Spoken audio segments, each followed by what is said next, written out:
سر میزنیم به یکی از خانوادهایی که در مشکلات بس دشوار زندگی میکنن و دسترخوان باران رحمت در خانه های از اونا عوار میکنیم و افطاری را یک جا همراه خانواده بی وضاحت که از چشم همگی دور افتاده است افطاری میکنیم. انشاءالله با ما باشین، ما رو تعقیب کنین و کسایی که کمک کردن انشاءالله که بدون از این که گفتی برادر مریض دعا کنیم الله متعال میمینه پاداش جزیل نصیب همه شما.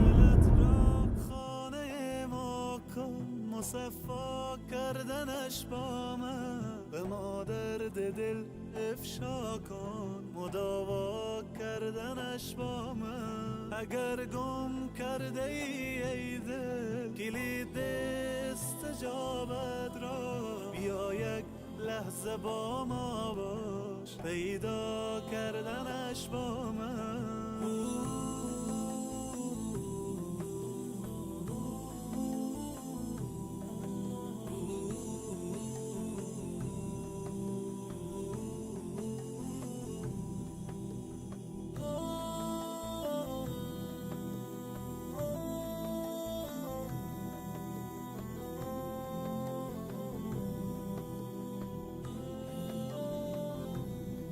بیفشان قطره عشقی که من هستم خریدارش، بیاور قطره اخلاص و دریا کردنش با من. به من گو حاجت خود را اجابت میکنم، آنی طلب کن آنچه میخواهی مهیا کردنش با من.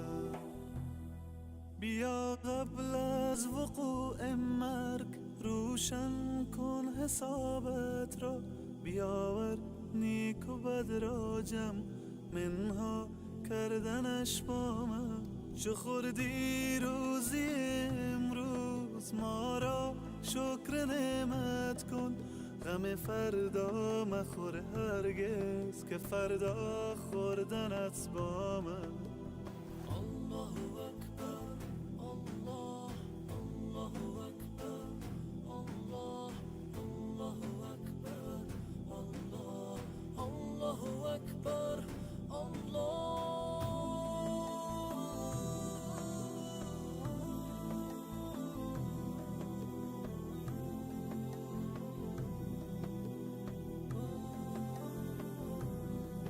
به قرآن آیه رحمت فراوان است ای انسان، بخوان این آیه را تفسیر و معنا کردنش با من.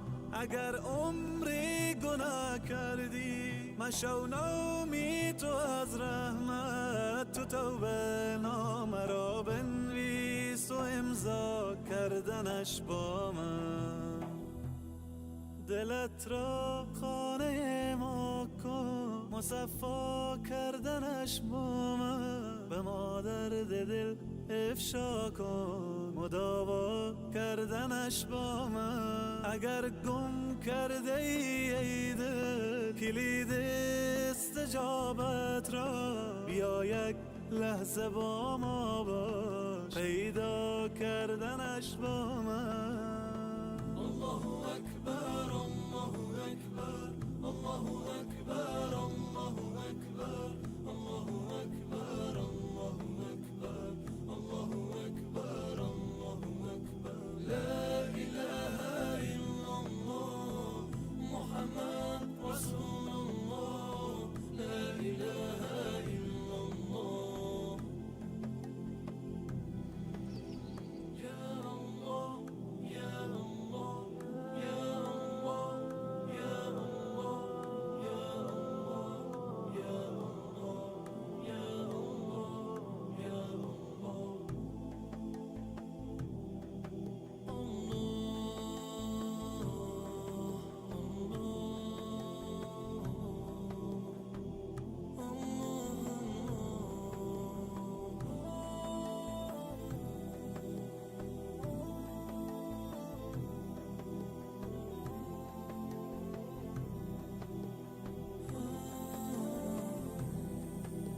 دلت را خانه ما کن، مصفا کردنش با من. به ما درد دل افشا کن، مداوا کردنش با من. اگر گم کرده ای دل کلید استجابت را، بیا یک لحظه با ما باش، پیدا کردنش با من.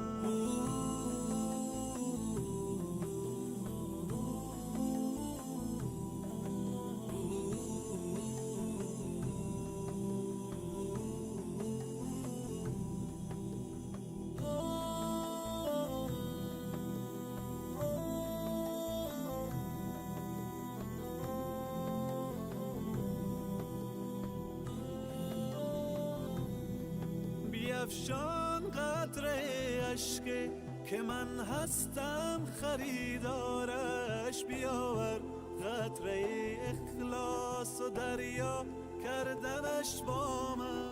به من گو حاجت خود را اجابت می کنم، مانی طلب کن آنچه می خواهی مهیا کردنش با من. بیا قبل از وقوع مرگ روشن کن حسابت را، بیاور نیک و بد را جمع منها کردنش با من.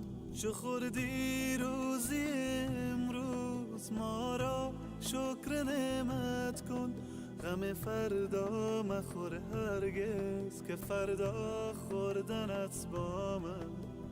الله اکبر الله، الله اکبر الله، الله اکبر الله، الله اکبر الله.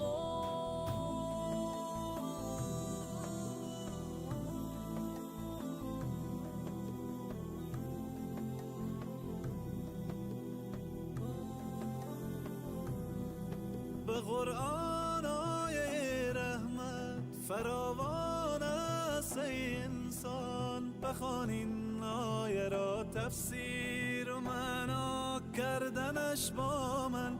اگر عمری گناه کردی یا الله یا الله یا الله یا الله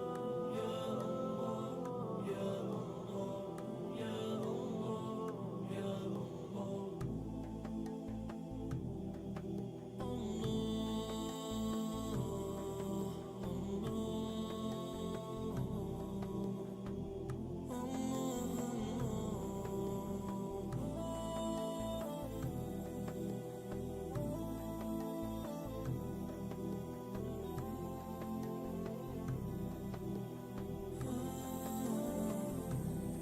دلت را خانه ما کن، مصفا کردنش با من. به ما درد دل افشا کن، مداوا کردنش با من. اگر گم کرده ای دل کلید استجابت را، بیا یک لحظه با ما باش، پیدا کردنش با من.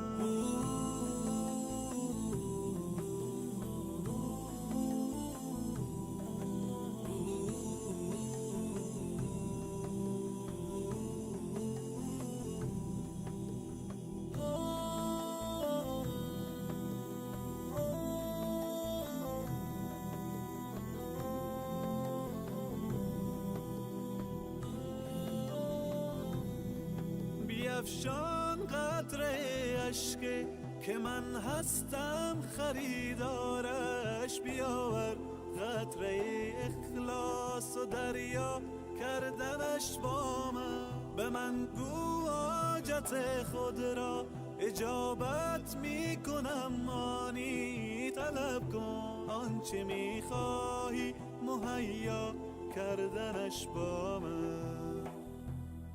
بیا قبل از وقوع مرگ روشن کن حسابت را، بیاور نیک و بد را جمع منها کردنش با من. چو خوردی روزی امروز ما را شکر نعمت کن، غم فردا مخور هرگز که فردا خوردنت با من. الله اکبر الله الله اکبر الله الله اکبر الله الله اکبر الله.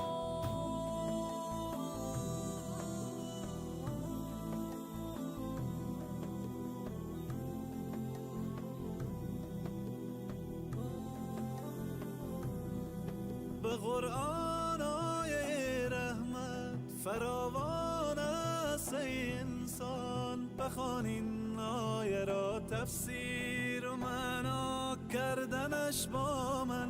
اگر عمری گناه کردی مشو نومید تو از رحمت، تو توبه نامه را بنویس و امضا کردنش با من.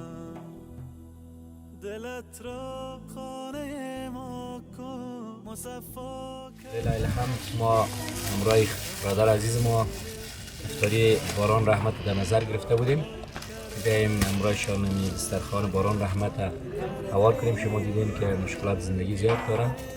ما یک غذا یک چیزی را که ترتیب دیده بودیم اومدیم که امروز برادر خود غذا را یک جا افطاری کنیم. برادر چی حال دارین؟ شکر حاجی صاحب. روزه و نماز قبول باشه. قربانت شم از تو همچنین حاجی صاحب. خدا شما را خیر بده. اگه شما همین چیز نمی آورده این اشتککای ما باز نمی چای و نمونان نمی خوردم حاجی صاحب. شما را خدا خیر بده، خدا جان جور بده که امروز ما تو کمک کردید. اگه نه اشتککای ما باز نمی چای می خوردن، نمی نان خشک می خوردن.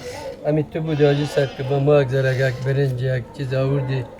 دی 2-3 4 ماه میشه که یک توته گوشت نخوردیم حاجی صاحب. خدا خیرت بده حاجی صاحب. خداوند قبول کنه از کسایی که کمک کردن. خب برادر عزیز درباره مشکلات قصه کنین. شما در خیمه زندگی میکنین، چطور تیر میشه شب و روز؟ حاجی صاحب مشکل ما بسیار زیاده در نمی خیمه هستیم. دیگه غریبی نیست حاجی صاحب، به خودت معلوم است کار و بار نیست. ما خودمون تکلیف داریم، نفس تنگی داریم. در همسایه ما معلوم است ما خودم مریض هستم، نانآور نداریم در خانه. اینمی بچه کاوش تو که یک پلاستیک میفروشند در می مارکت، یک پلاستیک اینمی چیزا را میفروشند، یک نان مان بخش ما میاره. بغیر از او یک پوت علاقوت ما میکنیم حاجی صاحب. ما خودم همینم مریض هستم، من نفس تنگی دارم. اگه نمی بخشه من نرسه، فقط من فیصله هستم دیگر بند. خداوند شما ساعت کامل زنده باشه حاجی صاحب. نمیرم 160 روپیه میته. به خدا جان معلوم است که بسیاری وقت شده که از هم خلاص کردیم، اما تو نفسم قید مانده دیگه چیز در بساط ما نبوده کمی را هم بخریم. تفلکا درباره مکتب یاشون چطور؟ مکتب میرن؟ حاجی صاحب نه دیگه دروغ در ایمان انسان تاوان میکنه. نه مکتب نمیرن. اون بچه که دیگه میرفت حال پلاستیک میفروشه در مارکت از اون آمده دیگه کاش خورد زاله کسی ها را که روان کنم گم میشه حاجی صاحب. چطور شرایط زندگی در خیمه چطور میشه گزاره نمیشه؟ حاجی صاحب دیگه اگه گزارم نشه گزاره میکنه. مال خویی جای مردم است. به رضای خدا ما را گفته که میجا خیمه بزنه که را مرا نمیتمونه. چه خیمه یک بغل بغولی چه یک پرده گرفتیم اکثر کم صحیح معلوم چه یک مردم میایه و میره پیش ما، یک میمان میاد. اما تو وقت هم میشه که ما رفتیم در صحرا که ما امی چیز اسپرای که چیز کردیم که پیچید کردیم که در این نبوده بیخی دیگه نفس ما قید کرده. ما خودم که خود گفتیم که والا به جای مردیم که با در خانه خودم میرسانیم. بازم بچه کایم یکی سوسو یک چیز پیسی که در پلاستیک فروشی هم پیسه که جمع میکنند. باز یک آدم خدا خیر بده یک همسایه ما بود دویده بلد بود، باز بخش ما امیر آورد یک آورد کش کردیم باز اونو. خدا نجات میده باز امیر میکنه. قربانت شما ماجی صاحب، خدا قربان قدمایتان که شما اومده اینجا پیش ما. خب برادر عزیز، ما بسیار زیاد خوشحال شدیم که افطاری را امروز شما داشتیم. از طریق باران رحمت همین افطاری ما بسیار زیاد میشه و لذت بردیم که شما افطاری کردیم ما هم همچنان حاجی صاحب. فال قندول یک تحفه دیگه هم از طریق باران رحمت ما داریم انشاءالله خدمت شما قربان شما حاجی تقدیم صاحب. میکنیم زنده باش انشاءالله حاجی که صاحب. دیگه همین کمک کرده که کردن برادرام انشاءالله خداوند وارم خیر بده تحفه افطاری از طریق باران رحمت برای شما میکنیم زنده باش حاجی صاحب. دیگه اینا 1000 2000 3000 4000 اینی هم 4500 انشاءالله که سهم شما هستم خداوند این برکت بده بر شما هر کسی که ما کمک میکنه دیگه دعایش میکنیم در سر نماز در سر دسترخوان که خدا بیچوچیش نکنه، خدا جان جور بتش، خدا دستش در دست ظالم گرفتار نکنه، پروردگار کتش کمک کنه. هر کسی که ما همکاری میکنه کمک میکنه.